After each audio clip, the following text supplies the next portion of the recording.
Good evening students. रसायन विज्ञान का दूसरा पाठ विलयन हम पढ़ रहे हैं और इस पाठ के मैं 3 वीडियोस अपलोड कर चुकी हूँ।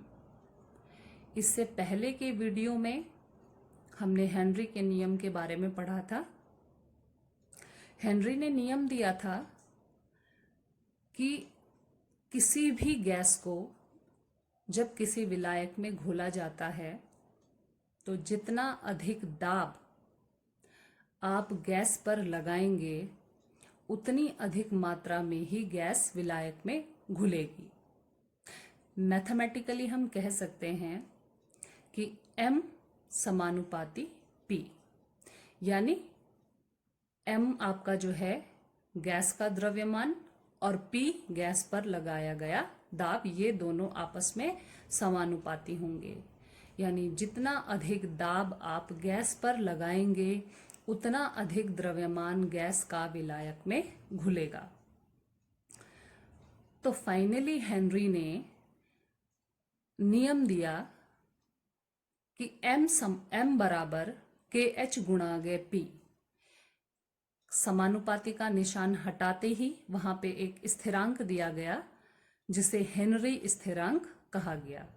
और फाइनली ये आपकी जो नियम है वो बन के आ गया हमारा M बराबर KH गुणा गे P। यानी आप जितना अधिक दाब लगाएंगे उतना ही अधिक द्रव्यमान आपका घुलेगा, और अगर KH की वैल्यू भी ज़्यादा होगी तो M भी आपका ज़्यादा होगा, यानी द्रव्यमान भी आपका ज़्यादा होगा। इसके बाद आते हैं हेनरी के नियम के अनुप्रयोग, या हम कहेंगे हेनरी के नियम की एप्लीकेशंस। इसमें पहली एप्लीकेशन है सोडा जल एवं शीतल पेयों में CO2 की विलेयता बढ़ाने के लिए बोतल को अधिक दाब पर बंद किया जाता है। लाइक आपके कोल्ड ड्रिंक्स जैसे Pepsi, Thums Up, Coca Cola, ये जितने भी कोल्ड ड्रिंक्स होते हैं इनमें कार्बन डाइऑक्साइड गैस को अधिक दाब पर विलायक में घोला जाता है और फिर उनको बोतल में बंद कर दिया जाता है। जैसे ही आप बोतल की ढक्कन को खोलते हैं वो जितनी अधिक दाब से गैसों को घोला गया है उतने ही अधिक दाब से वो निकलकर बाहर आती हैं। इसलिए इस प्रकार के कोल्ड ड्रिंक्स के जो ढक्कन होते हैं उनको आहिस्ते आहिस्ते से खोला जाता है ताकि धीरे धीरे खोलने पर गैस भी धीरे धीरे से बाहर निकले। अगर आप एकदम ऐसी बोतलों के ढक्कनों को खोल देंगे तो गैसें जंप करके बाहर आ जाएंगी और गैस के साथ साथ जो है आपके कोल्ड ड्रिंक की मात्रा भी बाहर निकल के आ जाएगी। इसकी दूसरी एप्लीकेशंस है कि गहरे समुद्र में श्वास लेने के लिए गोताखोरों को अधिक दाब पर गैसों की अधिक घुलनशीलता का सामना करना पड़ता है। जैसे जैसे गोताखोर गहरे समुद्र में जाते हैं उन्हें वहां पे अधिक दाब का सामना करना पड़ता है, और अधिक दाब लगने के कारण श्वास के साथ ली गई वायुमंडलीय गैसों की विलेयता रुधिर में अधिक हो जाती है। जैसे जैसे वहां पे दाब बढ़ता है जो गोताखोर गैसें लेंगे वो और ज्यादा विलेय हो जाएंगी आपके ब्लड में, खून में। और जब गोताखोर सतह की ओर आते हैं तो बाहरी दाब कम होने के कारण जो घुली हुई गैसें हैं वो बाहर निकलना शुरू कर देती हैं। क्योंकि गैसें आपकी जो वायु होती है वो विभिन्न गैसों का मिश्रण होती हैं, तो नाइट्रोजन जो गैस होती है वो बुलबुले बनाना शुरू कर देती है। हमने तो वायु ली है क्योंकि सिलेंडर्स जो ले जाते हैं वो एयर सिलेंडर्स होते हैं और उन एयर सिलेंडरों में विभिन्न गैसों का मिश्रण होता है, और हमने जो वो वायु ले ली है, एयर जो हमने इनहेल करी है, उसमें नाइट्रोजन की भी मात्रा होती है और नाइट्रोजन जो है बाहर आने पर बुलबुले बनाना शुरू कर देता है और हमारी कोशिकाओं को अवरोधित कर देता है। हमारी कोशिकाओं के अवरोधित होने पर एक चिकित्सीय अवस्था उत्पन्न हो जाती है जिसे हम बैंड्स कहते हैं। ये बैंड्स जो आपकी एक मेडिकल कंडीशन है, ये अत्यंत पीड़ादायक और जानलेवा होती है। नाइट्रोजन की रुधिर में अधिक मात्रा के जहरीले प्रभाव से बचने के लिए गोताखोरों द्वारा श्वास लेने के लिए उपयोग किए जाने वाले टैंकों में हीलियम मिलाकर तनु की गई वायु को भरा जाता है। आप सभी जानते हैं कि वायु जो होती है विभिन्न गैसों का मिश्रण होती है, जिसमें 78% सबसे अधिक मात्रा में नाइट्रोजन मौजूद होती है, फिर 21% आपकी जो है ऑक्सीजन होती है, और उसके बाद जो बचता है वो अन्य गैसेस होती हैं। तो गोताखोरों को नाइट्रोजन के दुष्प्रभाव से, सबसे ज़्यादा मात्रा नाइट्रोजन की होती है, और नाइट्रोजन के दुष्प्रभाव से बचने के लिए जो गोताखोरों को सिलेंडर दिए जाते हैं, वायु के जो सिलेंडर, एयर के जो सिलेंडर्स दिए जाते हैं, उसमें हीलियम की मात्रा भी डाल दी जाती है। तो 11.7% हीलियम होता है, 56.2% नाइट्रोजन होता है, और 32.1% आपका ऑक्सीजन होता है। थर्ड हम देखेंगे, अधिक ऊंचाई वाली जगहों पर ऑक्सीजन का आंशिक दाब कम होता है। जैसे जैसे हम हाइट्स में जाते हैं और हिली एरियाज में जाते हैं, वहाँ पे ऑक्सीजन का पार्शियल प्रेशर कम होता है, और क्योंकि वहाँ पे पार्शियल प्रेशर कम होता है, आंशिक दाब कम होता है, तो इन जगहों पर रहने वाले लोगों के खून में, उनके ऊतकों में यानी टिश्यूज में ऑक्सीजन की सांद्रता निम्न हो जाती है। और अगर आपके ब्लड में, आपके टिश्यूज में ऑक्सीजन की सांद्रता कम है, तो आपके ब्रेन में भी ऑक्सीजन कम पहुंचेगा, क्योंकि ऑक्सीजन को कैरी करने का काम कौन करता है? ब्लड करता है, हमारा खून करता है। तो दिमाग में ऑक्सीजन की कमी हो जाएगी, और दिमाग में ऑक्सीजन की कमी होने पे हमारी सोचने की क्षमता भी कम हो जाएगी, और इस कंडीशंस को जबकि हम अच्छे से नहीं सोच पाते हैं, उसको कहते हैं एनॉक्सिया।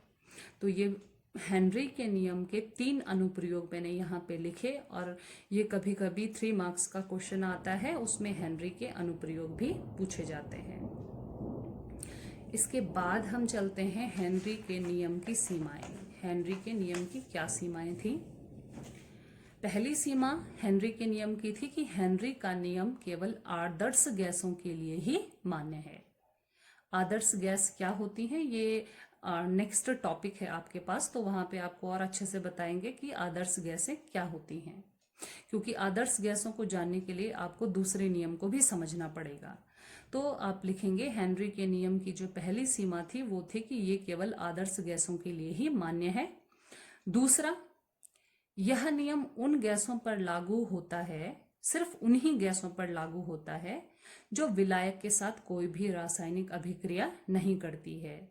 यानी हेनरी का नियम सिर्फ उन्हीं गैसों पर लागू होता है जो विलायक के साथ कोई भी रासायनिक अभिक्रियाएं नहीं करती हैं। जैसे एग्जाम्पल यहाँ पे दिया है कि अमोनिया जो गैस है, अमोनिया गैस पर हेनरी का नियम लागू नहीं होता है। क्यों नहीं होता है? क्योंकि अमोनिया जो होती है वो जल के साथ क्रिया करने पर, अगर जल विलायक के रूप में है तो अमोनिया जो है जल के साथ क्रिया करने पर अमोनियम हाइड्रोक्साइड बनाती है। इसलिए हेनरी का नियम ऐसी गैसों, जैसे अमोनिया है, ऐसी गैसें और उनका जल के साथ अगर वो घुला जा रहा है तो वो ऐसी गैसों पर लागू नहीं होगा जहां पे जल की विलायक है। इसके बाद जो तीसरी सीमा है हेनरी के नियम की, वह है कि यह नियम उन गैसों के लिए लागू नहीं होता है जो जल या किसी अन्य द्रव में घुलकर आयनों में विघटित हो जाती हैं। हेनरी का नियम ऐसी गैसों पर ही लागू होता है जो कि विघटित ना हो। ऐसी गैसें जो विघटित हो जाती हैं उन पर यह लागू नहीं होता है। जैसे आप HCl को ले लीजिए। HCl जो गैस है वो जल में घुलकर H+ तथा Cn- आयनों में विघटित हो जाती है। तो ऐसी गैसें जो कि जल में या फिर विलायक में विघटित हो जाती हैं, ऐसी गैसों पर हेनरी का नियम लागू नहीं होता है। तो यहाँ तक आपका एक पूरा टॉपिक कंप्लीट हो चुका है, यानी हेनरी का नियम, हेनरी के नियम के अनुप्रयोग और हेनरी के नियम की सीमाएं। ये एक कंप्लीट टॉपिक है और मोस्ट इम्पॉर्टेंट टॉपिक है। उसके बाद हम चलते हैं, अभी तक हमने पढ़ा गैसों की द्रवों में विलेयता और कैसे गैसों की द्रवों में विलेयता को प्रभावित करने वाले कौन कौन से कारक होते हैं। अब बात करते हैं ठोसों के द्रवों में विलयन की, या हम कहेंगे कि ठोसों के द्रवों में विलेयता की। किसी निश्चित ताप पर एक द्रव की निश्चित मात्रा में किसी ठोस की एक निश्चित मात्रा को ही घोला जा सकता है। अगर टेम्परेचर कांस्टेंट है, यानी आपका ताप जो है नियत है, तो किसी भी द्रव की निश्चित मात्रा में ठोस पदार्थ की निश्चित मात्रा को ही घोला जा सकता है। वह विलयन जिसमें किसी निश्चित ताप पर और अधिक विलेय को घोलना संभव ना हो, उस ताप पर संतृप्त विलयन कहलाता है। तो एक निश्चित ताप पर किसी विलायक में जब हम विलेय की और अधिक मात्रा को ना घोल पाएं, किसी निश्चित ताप पर, एक निश्चित ताप पर किसी विलायक में यदि हम विलेय पदार्थ की और अधिक मात्रा को ना घोल पाएं, तो ऐसे विलयन को हम कहेंगे संतृप्त विलयन। और संतृप्त विलयन जो है आपके, संतृप्त विलयनों में पदार्थ की और अधिक मात्रा को आप नहीं घोल सकते हैं तब तक कि जब तक आप ताप को बढ़ाना शुरू न कर दें। निश्चित ताप पर घुलित विलेय की अधिकतम मात्रा को उस ताप पर विलेय पदार्थ की विलेयता कहा जाता है। किसी विलायक में विलेय की अधिकतम कितनी मात्रा आप घोल सकते हैं, वह विलेय पदार्थ की विलेयता कहलाती है। यानी मैक्सिमम कितना अमाउंट आप घोल सकते हैं, या विलेय पदार्थ की कितनी अधिकतम मात्रा विलायक में घुल सकती है एक निश्चित ताप पर, वो ही उसकी विलेयता भी कहलाती है। अब ठोस की द्रव में विलेयता को प्रभावित करने वाले भी कुछ कारक होते हैं। उन कारकों के बारे में आप लिखेंगे। विलेय तथा विलायक की प्रकृति। जिस चीज को हम घोलने जा रहे हैं तथा जिस चीज में घोलने जा रहे हैं, हम कहेंगे कि जिस पदार्थ को हम घोलना चाह रहे हैं और जिस पदार्थ में उसको घोलना है, उसको हम एक आपका होता है विलेय और दूसरा होता है विलायक। तो विलेय वो होता है जो कम मात्रा में है और जिसको आप घोल रहे हैं, और विलायक जो होता है वो अधिक मात्रा में होता है।